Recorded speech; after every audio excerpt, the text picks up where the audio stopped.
ఇప్పుడు కేవలం 7999K up to 10 kgs వరకు బరువు తగ్గి అధిక బరువు నుంచి వచ్చే ప్రధాన సమస్యలను దూరం చేసుకోండి. హిందీలో 15న రిలీజ్ అవుతున్న చిన్న సినిమా బాక్స్ ఆఫీస్ ని షేక్ చేస్తోంది. అడ్వాన్స్ బుకింగ్స్ రికార్డులు క్రియేట్ చేస్తోంది. కల్కి ఓపెనింగ్ బుకింగ్స్ ను మించిపోవడం విశేషం. ఈ హారర్ థ్రిల్లర్ కు ఎందుకంత క్రేజ్? రాజ్ కుమార్ రావు, శ్రద్ధా కపూర్ జంటగా అమర్ కౌశిక్ డైరెక్ట్ చేసిన కామెడీ హారర్ చిత్రం స్త్రీ 2 2018లో వచ్చిన హిట్ సినిమా స్త్రీకి సీక్వెల్ కావడం, అందులోనూ ట్రైలర్ సినీ ప్రియుల్ని ఇంప్రెస్ చేయడంతో అంచనాలు పెరిగాయి. దీనికి తోడు తమన్నా ఐటెం సాంగ్ సీక్వెల్ కు హైప్ ని తీసుకొచ్చింది. స్త్రీ 2 అడ్వాన్స్ బుకింగ్స్ లో కల్కిని దాటేసింది. ఇప్పటికీ 20 కోట్లు వచ్చింది.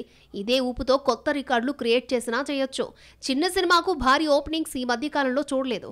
సల్మాన్, అమీర్, అక్షయ్ లాంటి హీరోలున్న సినిమాలకే ఓపెనింగ్స్ తగ్గగా ఈ హారర్ థ్రిల్లర్ మాత్రం బాగానే ఆకట్టుకుంది. డబ్బింగ్ మూవీ కల్కి తప్పితే హిందీలో సరైన హిట్ పడలేదు. స్త్రీ 2 అడ్వాన్స్ బుకింగ్స్ ఇప్పటికీ 20 కోట్లు దాటేయడంతో 30 కోట్లు వస్తుందని ఎక్స్పెక్ట్ చేస్తున్నారు. సినిమాను 14 ప్రీమియర్స్ తో రిలీజ్ చేయడంతో ముందు రోజు భారీ వసూలు రాబట్టే అవకాశం ఉంది.